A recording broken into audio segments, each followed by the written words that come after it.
kita akan ceritakan tentang kombinasi 3 produk. Yang pertama adalah fotosintesa sebagai pupuk organik cair ya, pupuk organik cair yang mana aplikasinya dengan cara disemprotkan atau dikocor. Kemudian yang kedua ada Pilo Slow Release. Pilo Slow Release ini pupuk yang cara aplikasinya cukup kita tanam di samping pohon, dan ini sangat efektif untuk tanaman-tanaman batang keras dan terutama daerah-daerah yang agak kesulitan air. Bukan karena tidak ada air, tapi agak kesulitan air karena luasan lahan yang sangat besar, sehingga para petani itu pemilik lahan pengen sistem yang lebih efektif, gitu ya. Kemudian ada namanya ekosida. Ekosida ini bagian dari pelengkap untuk penanggulangan hama. Jadi inilah 3 produk yang akan lebih banyak kita bahas pada malam hari ini ya teman-teman ya. Oke, kita lanjut. Kita mau bicara dulu dari produk yang pertama yaitu fotosintesa. Nah, fotosintesa adalah pupuk ya dengan teknologi tepat guna, di mana dia mengandung 36 unsur hara dan mineral yang mampu menciptakan proses fotosintesis secara mandiri. Jadi kandungan-kandungan yang ada di dalamnya ini bisa menciptakan proses sedemikian rupa sehingga zat-zat ya yang tidak dibutuhkan tanaman itu bahkan bisa diubah berfungsi kembali ya menjadi zat-zat yang akhirnya bisa dimanfaatkan oleh tanaman kita ya, dilengkapi dengan humid acid sebagai pembenah tanah dan juga ada hormon GA3, giberellin auxin-sitokinin. Ini merupakan hormon pemicu pertumbuhan.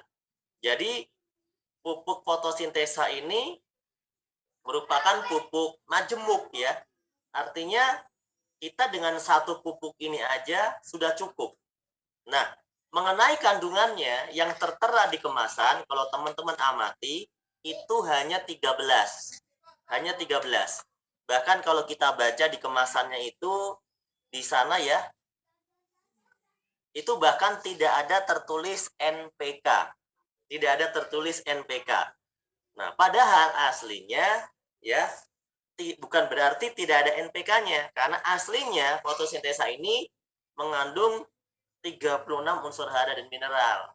Gitu ya. Hanya dengan alasan hak kekayaan intelektual oleh produsen tidak semuanya dicantumkan, dan itu hak daripada produsen.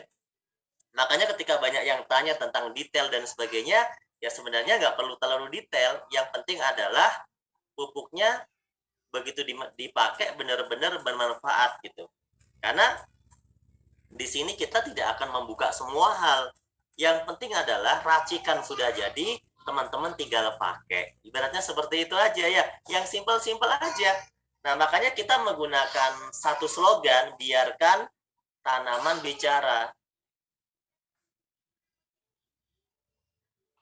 Nah, slogan kita, biarkan tanaman bicara. Kenapa? Karena kita nggak mau berbicara seperti kebanyakan orang. Karena kita tahu kalau namanya orang jualan itu semua kecap nomor 1, gitu kan. Jadi, daripada kita itu hanya menyampaikan hal-hal yang belum tentu dipercaya orang, mending kita sampaikan, nggak usah percaya kalau belum coba sendiri. Gitu ya. Nggak usah percaya kalau belum coba sendiri. Yang penting orang-orang yang sudah coba mereka puas dan mereka malah merasakan luar biasa banget pupuk ini, gitu kan? Nah, makanya biarkan tanaman yang berbicara, teman-teman. Nggak perlu kita terlalu detail gitu ya. Karena ya petani nggak butuh detail juga. Petani itu hanya butuh terbukti atau enggak gitu, bagus atau tidak gitu ya. Kemudian coba kita keunggulannya apa sih pupuk fotosintesa dan slow release ini? Sebenarnya fotosintesa dan slow release ini sama.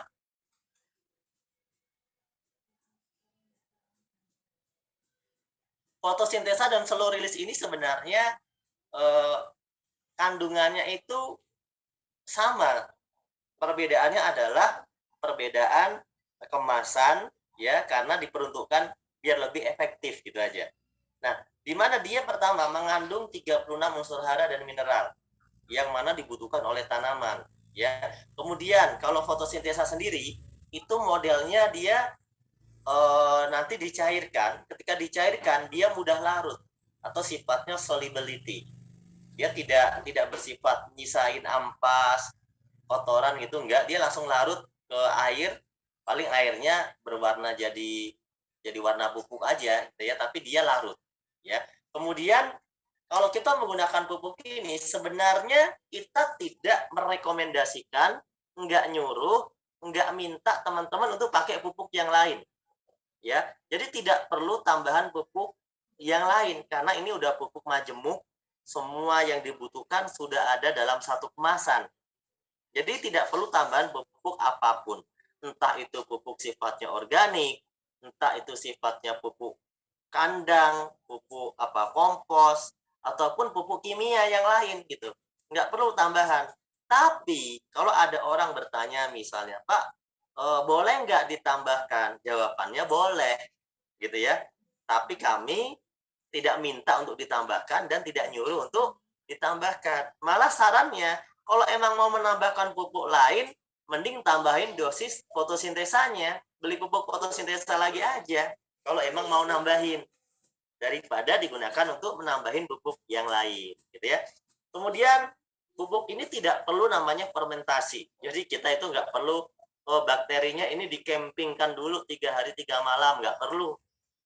Karena ini pupuk sudah jadi, bakteri-bakterinya itu kelasnya berbeda, kelasnya bukan kopral, ini udah kelasnya jenderal semua. Jadi dia sudah tidak perlu difermentasi pun dia langsung ya, dia bisa langsung berguna, dia bisa langsung menyuburkan tanah tanpa harus difermentasi. Tidak perlu ya, bukan tanpa, tapi tidak perlu difermentasi. Kemudian tidak perlu tambahan-tambahan yang lain, misalnya ditambahin gula, tambahin air tebu, tambahin molasses, itu nggak perlu.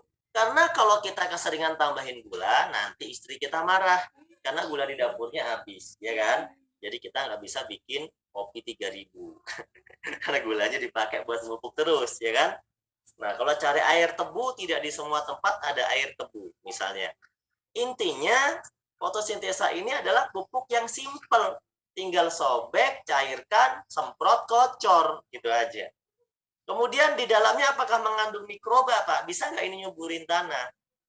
Nah, tadi disampaikan, dia juga mengandung humid acid, mengandung mikroba pembenah tanah juga. Jadi, fotosintesa ini bisa menyuburkan tanah, bahkan tanah kalau disemprot fotosintesa ini akan gembur tanahnya. Ya, tanahnya malah akan gembur.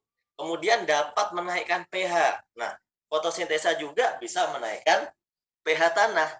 Ya, mungkin kalau dalam dunia pertanian, teman-teman itu sudah kenal namanya kapur dolomit pertanian.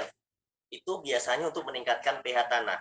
Nah, fotosintesa juga bisa untuk meningkatkan pH tanah, teman-teman. Kemudian boleh dibiarkan dalam kondisi cair. Jadi kalau misalnya nggak sengaja nih, Pak, ini udah saya cairkan, terus kelebihan gitu misalnya, bikinnya kebanyakan gitu. Ini boleh nggak dibiarkan, Pak? Ya boleh, gitu. Tapi kami tidak menyarankan, ya. Lanjut. Nah, manfaatnya udah nggak usah bahas manfaat, udah jelas. Kalau namanya pupuk, manfaatnya ya buat meningkatkan hasil pertaniannya, betul nggak? Tanahnya jadi lebih subur, tanamannya jadi perkembangannya jadi lebih cepat, ya kan? Lebih imunitas tanamannya jadi lebih kuat, tahan terhadap serangan hama. Buat petaninya yang penting, petaninya bisa senyum terus-terusan karena panennya jadi bagus, bisa hemat efisiensi gitu kan? Karena mengurangi biaya pemupukan yang harusnya beli beberapa jenis pupuk, ya. Nah, cukup satu pupuk aja cukup. Nah, cara aplikasinya gimana? Simple, ya.